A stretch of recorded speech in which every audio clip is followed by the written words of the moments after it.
סדרה חדשה, לסדרה קוראים הילדות הטובות והילד החמוד. משעמם לי כבר רק להיות איתך. אולי ניקח איזה ילד, יהיה לנו כיף. יאללה. כלומר לאמץ.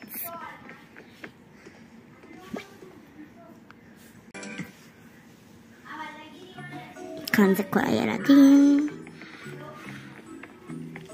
אני צריכה ילד בצבע עור שלנו ובצבע שיער שלנו, סבבה? אולי ילדה, לא נראה לי, אולי.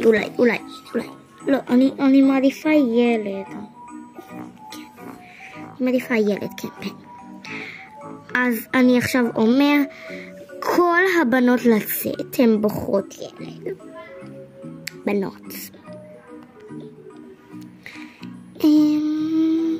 לא בצבע העור שלנו. סליחה. אולי פעם אחרת אם נרצה ניקח אותך. אוקיי. בדיוק גם אנחנו לא אוהבות כל כך בריחות. אתה אפילו לא בצבע העור שלנו, לא בצבע הזה שלנו. סליחה. אתה הילד המושלם. ניקח אותו, כמה עולה? לאמץ רק, לא עולה. נכון.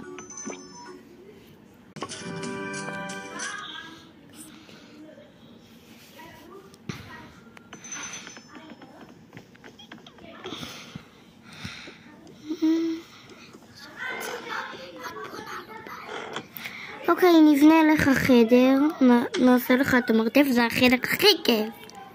איזה צבע אתה הכי אוהב? לבן.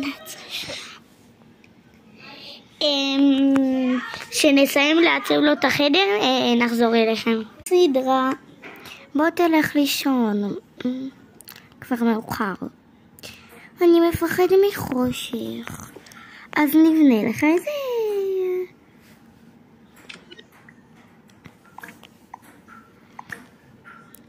וואו. תלך לישון במיטה.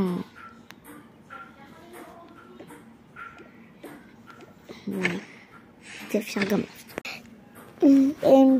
תצפו בחלק 2.